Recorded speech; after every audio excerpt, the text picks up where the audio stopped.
So here it is, folks. This is the Howa 1500. This is a Howa Model 1500 mini action in 6mm arc with the carbon fiber wrap barrel on an MDT chassis. Do an upfront tabletop review coming up. Stand by. Hey guys, Cannonball Cats, hunting on a budget, Texas here. Been a little bit since I've seen you folks, and I appreciate your patience. I've been working a lot lately, putting in a lot of hours at the office, and trying to come up with, what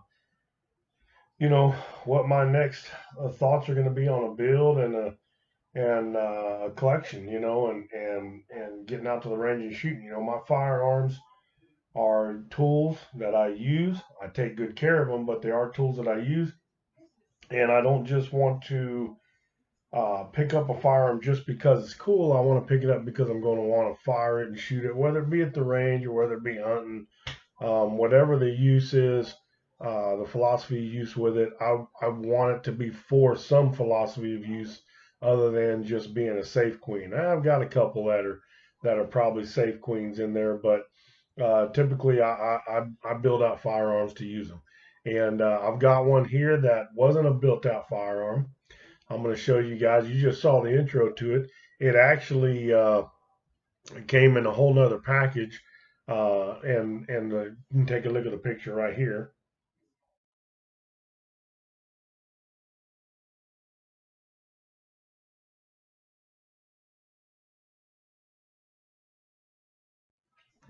And that is how the rifle came. It's actually a Howa Mini or Mini Action, Howa brand Mini Action, in a 6mm arc caliber. I'm a big fan of that caliber, and it does have a carbon fiber wrap barrel and a releasable magazine. But I wanted to have it built in a different package.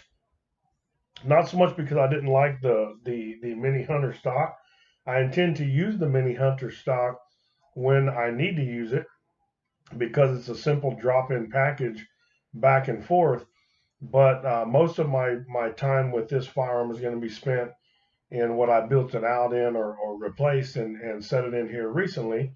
And the whole firearm is recent. I actually, complete transparency, I haven't even fired the gun yet. I actually received it just a little over 2 weeks ago, and then bought out the extra parts to install. And I got some notes that you're going to want to see and want to hear here in a few minutes in relation to that. But anyhow, got it built up and had planned to go to the range this weekend. And unfortunately, man, we just had some weather in the last couple of weeks, and a little bit more later this week that made the range extremely wet and very soggy. And I'm a creature of comfort, and so I'm just going to wait it out. There's no reason not to be patient and wait it out for another week or so, let it dry out, and I can get out there and have a good old time at the range without slopping through the mud.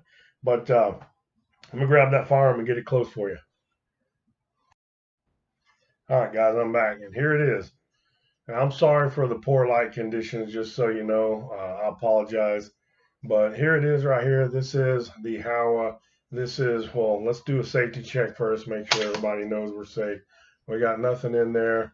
We got it, as you can see, going up through here. There's no magazine in here. There's nothing inside the chamber. We are safe to operate, okay? And anyhow, this is the firearm, and I'd really love for you to get a better picture of it. I'll maybe post another picture of it when we're done talking about it. But just to give you some insight, uh, on how this gun started out. Again, as you know, it started out in this wooden hunter stock. Comes, Howa makes a pretty decent stock. Comes with a plastic bottom metal section, so keep in mind you've got to watch your torquing on this. MDT and a few others do make actual metal bottom, metal. It's a strange statement, right? But they do make these bottom metals actually in metal, where you can actually get some proper torque on it up to 60, 65 inch pounds for torquing your action down inside this stock. But But bear in mind that that is obviously something you'd have to buy extra. The typical mini actions, no matter which model you buy, no matter which stock they come in, from the factory, you're going to come with this bottom metal here that is plastic or polymer, injection molded, whatever you want to call it. Now, this one is kind of nice. When I received it, the barrel is fully floated, or was fully floated, no issues whatsoever, all the way up to where it met the action. So I was very pleased with that. I was also pleased with the fact that it did have metal pillars. So though it's not a bedded action in any way, shape, or form, I've, these are nylon nuts here, by the way, guys. So I've got the original action screws through it, but so you can't really see them. But the pillars here for the front and rear action screws are metal pillars. So it does have direct contact with metal pillars, and you know, I suppose that would help with accuracy, right? But anyhow, let's get to this MDT chassis. So the MDT chassis obviously is a huge upgrade. This, of course, comes with a chassis system where you just get this front section first, and then you got to figure out the buttstock yourself, of course. Now, MDT, and here's where it's very important for any of you guys looking at these and thinking about building these out to understand this. MDT has two different types of chassis. They have a carbine interface chassis, which is like this, which basically means it's very similar to an AR-15 type inlet, or it is like an AR-15 inlet. And then they've got the fixed interface. The fixed interface is similar to looking at a carbine type or AR-15 inlet with the end plate in place. But they're not interchangeable. You have to buy an adapter if you want to make this one change to a fixed interface. You have to buy an adapter. And if you want to change a fixed interface to a carbine, you have to buy the reverse adapter. Of course, MDT makes both of those as well. Go figure. And then, of course, you can buy the different stocks. I originally bought a SRS stock to go with this, buttstock, and I used the adapter to change this to a fixed interface because the SRS short system only comes with the fixed interface on the buttstock. So, but here's the problem. I bought the short because of the length of pull. I'm around that 13 and a half inch length of pull, and that interface calls out a length of pull of 12 and a half to 13 and a half inches. Bear in mind, when you stick that adapter on here, that's a 0.75 increase on your length of pull. So for me, theoretically, when you put that on here, that stock on here with that adapter, now if it starts out at a minimum of 12 and a half, now I'm pushing 13 and a quarter. That's fine. I can run it completely compressed, and 13 and a quarter is going to be great. No. So here's the reason why. The website, and I actually called MDT and talked to one of their techs prior to purchasing the buttstock from MDT.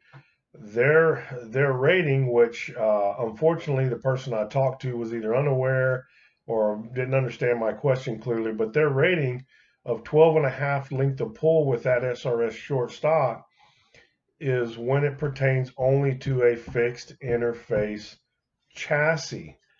The fixed interface chassis, if you look at this one, the fixed interface chassis, the end point and back plate section stops right here, right behind your grip location. Maybe at this location right here, maybe a 1/4 inch past. The difference here, of course, if you look at this, is 1 1/4 inch of difference. When you slap that on a carbine with a 3/4 inch jump because of the adapter, now you've got a 12 and a half inch minimum, 3/4 inch jump because of adapter. Now you're jumping to 13 and a quarter inches, but you got to tack on another 1 1/4 inch because of the way this MDT carbine interface is so much longer. So now I ended up at 14 and a half inches, and that was the minimum length of pull, which just doesn't work for me. I couldn't do it. I couldn't hardly, if I was laying prone on the ground and I had it kind of stuffed up in here where I'm not comfortable with it, I'd make it work, but couldn't do it. So keep that in mind. Make sure and do your full research and do your reviews before, because once I broke that package open on that MDT, I didn't get it from actually from MDT themselves. I bought it from a retailer. Once I broke that package open and I stuck it in place here and put a couple marks on it, getting installed, I can't return it. So I'm out 360 bucks. Okay. So I'm going to keep it. I'll get to use it all at some point. I'll get a fixed interface chassis, maybe for one of my other bolt guns in there or something, and I'll use it. And it's going to work out great. But until then, you got quite a bit of money sitting over there just taking space and kind of a waste until it becomes usable. So keep that in mind, folks, just so you know. Anyhow, the firearm itself is really great. I've got an Arcon Optics on here, 6-24 by 50. This is one of my first Arcon Optics I had early on. This is the MOA version. I've since converted all of my optics to mils, but this one is the MOA, and I never got rid of it. This was actually my optic I used on one of my NRL 1022 rifles, but nonetheless, I don't do that really anymore. So I stuck a red dot on there, and I moved this one to this rifle, and I think it's a nice package. It works out really good. Keeps the gun fairly light. I mean, this is a really heavy optic. The Arcon Optics weigh about 34 to 35 ounces. That's over 2 pounds. That's, what is that? That's 2 pounds 4 ounces or so. The firearm itself, when it was in the original chassis, I'm just throwing some stats out for you guys so you get this. It turns into a little bit longer video, but I think you need to know this if you're considering one of these. In this stock itself, without the optic, but fully built without the optic, with the one-piece optic rail on here, which is an outer impact rail that I put on there, 20 MOA. Anyhow, with that rail in that Mini Hunter stock, this was under 5 pounds without the optic. It was 4 pounds and 13 ounces. Now you stick this guy on here, this scope and these mounts, you know, figure about 30, let's just say 40 ounces, right? With the rings and the scope. So let's just say 40 ounces. What's that? That's 2 pounds, 8 ounces. So you take 4 pounds, 13 ounces with 2 pounds, 8 ounces. Man, what's that? What does that come out to? Just a little bit over 7 pounds. So you've got a 7.5 pound package in a 6mm arc, which is great out to good long ranges, and is a great game animal firearm for smaller game. I mean, we're not talking about taking elk here, but obviously a 6 arc can get out there and it can get out the distance. It can take antelope, it can take deer-sized game, you know, and it can take it at a pretty decent distance. I'm not talking about shooting a deer at 750 yards. I'm talking about 300-400 yards. This thing's going to get the job done for you. So keep that in mind with the 6 arc. It's not it's got its limitations. All right, you want to go out those longer ranges, get you a 6.5 Creedmoor like I have in there, or get you go with a 308, step up to a 300. You can step up to a 270 if you want some antiquated, out-of-date firearm. My opinion, deal. But you know, if you're going to go in that 270 range, you might as well go with a 280 Ackley improved, right? You're blowing that away, or a 6.8 Western. Anyhow, just my opinion. So a little bit more on the stats on this. These triggers are the hack trigger. These are 2-stage triggers, and there's that first stage. I don't know if you can see that very good. Little bit of movement. It is decocked at the moment, but there. Now we're going to go ahead and do it. Make sure we're clear again. But you get that little bit of take up right there, and then watch this. You didn't even see it move, did you? But you heard it click, and that was it firing. It's got 0 creep, and it's got very minimal, if any, over travel. None that I can really tell. At least this rifle doesn't. Remember, mine's only a sample of one. It's got a 3-position safety. When the safety's fully on, your bolt is locked. If you put your safety into the middle position, you will be in a position where you can't fire the firearm, but your bolt is unlocked, so you can load and unload very easily. And then, of course, you've got the fire position all the way forward. So it's very similar to your Remington 700 kind of safety, with the exception of that it's got the middle position to unlock the bolt and still be on safe, where your Remington 700 types and clones are just a 2-position, right? They're either on or they're off. Anyhow, box magazine, right? This box magazine works great in the factory. It also works perfect in the MDT chassis. Incidentally, this is the LSS XL chassis. All right, works perfect in this chassis.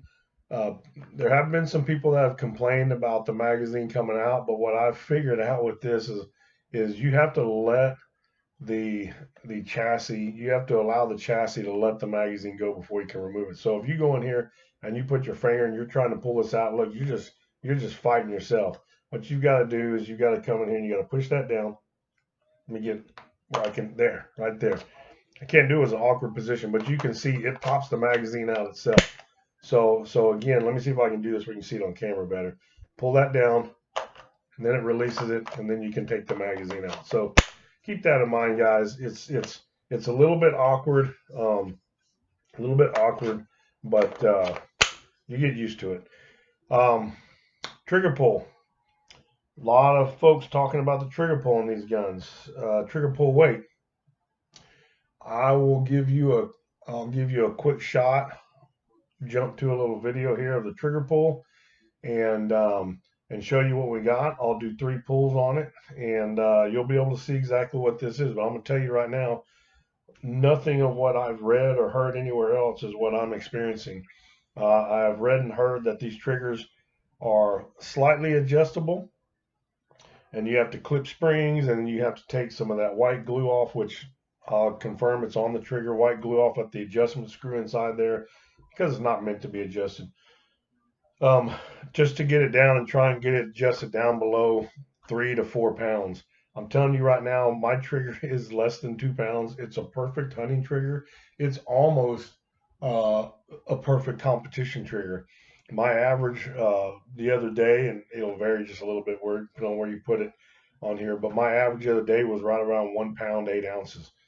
That's incredible, man. That's good enough for competition. If you really wanted to use it in competition, I know a lot of you comp guys are going to say, no, it has to be under 10 ounces, 12 ounces, 8 ounces total, whatever. All right. 1 pound, 8 ounces is a damn good pull, and it's really good for both avenues if you want something that's balanced.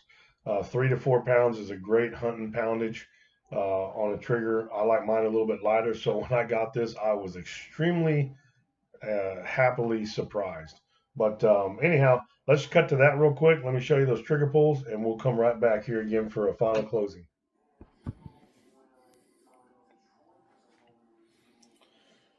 Okay, guys, sorry for the bad angle here, but just wanted to give you guys the trigger pull test here so you can see what we're doing. You can see this is my Wheeler Engineering. It is a digital gauge. I don't have the M piece on there. Let me turn it on here right quick. Okay, you can see setting up. Everything is set to pounds. Everything is 0 everywhere. And let's go ahead and make sure we're empty here. And then let's go ahead and do this. All right. Again, we're at 0. Here we go.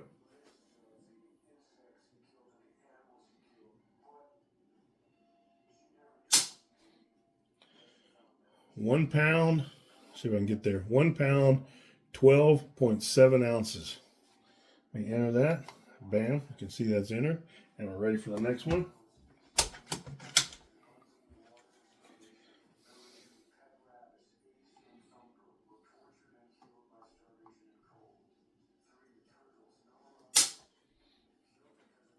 £1 pound, 13.7 ounces. We'll enter that.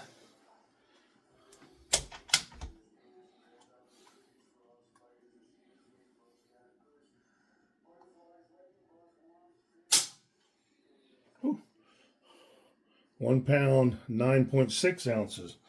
Enter that. We'll just do a three pulls. 1 pound, 12 ounce right here. 1 pound, 12 ounces on the average. 12 even. Man, I'll tell you what, that is that's pretty good for a factory trigger out of the box. No adjustments. All right, folks, and that's how the trigger pull went. So we were at 1 pound, 12 ounces there, exactly even. Man, it's a really great trigger. Pulled a little heavier than it did the last time I ran the averages, but it may have been that I was a little bit higher up on the trigger, as well, depending upon where you get. When I pull the trigger, I'm usually down near the bottom, but I do like to make sure I get a good finger landing on there. So I don't like trying to pull off of that bottom piece and rubbing my finger on the bottom metal and such. So for me, it's probably going to average into that. When I'm shooting, it's probably going to be averaging in that 1 pound, 12 ounce range. Anyhow, one other thing I'm going to show you, I had this, I put B5 Systems furniture on here, and this guy, I actually they have 3 models of this one, a bunch of colors, but 3 models. This is a collapsible stock, of course, but this cheek riser here comes in 3 different sizes: small, medium, and large. I got the small because it was originally going to sit on my AR-10 6.5 Creed, and but the problem is when I put it on this rifle, because of my short length of pull, the this cheek riser, if you go and look them up, this cheek riser actually faces the other direction. It goes this direction. Here's where it connects right here, but this is normally turned around, so it's back here and it comes this way. I actually reversed it, and it is doable. It's a little bit of a pain in the butt to take this stock apart. You got to have the right couple little pry tools, take out a couple of bolts, and then you can get it taken apart. It's doable. These are not cheap butt stocks, so if you don't want to mess with it, you're scared of breaking it, don't do it. But it is doable, just so you know. So if you ever need to adjust that, you can make it happen.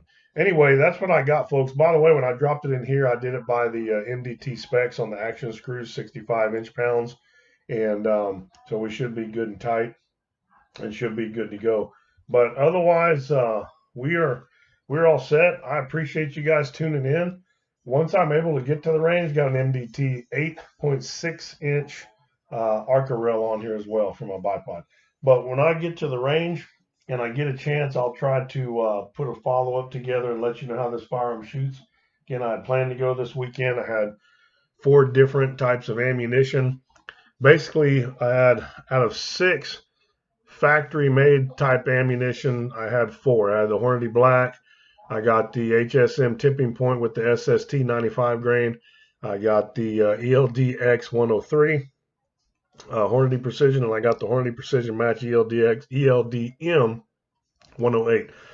I was going to shoot all 4 of them, see what it liked, and go from there. I got some 95 grain Burger VLD HSM on the way, and I thought about maybe getting some of that 75 grain VMAX. I believe HSM makes that too. And that'll take care of all the factory loads that are really out there being made for it right now. Anyhow, folks, I appreciate you tuning in with me. I'm sorry for the really long video, but thanks for hanging in there. Let me know what you think. If you like what you see and you're not subscribed, please like and subscribe. Give me any comments you have about this rifle or your experience with the Howa Mini in general. It's got many calibers. I'm really thinking about moving into a 6.5 Grendel as well. Let me know your thoughts, and we'll see you on the flip side. Hunting on a Budget, Texas, Cannonball Cats. Thanking everybody for joining. Have a great rest of your weekend. Take care. Bye-bye.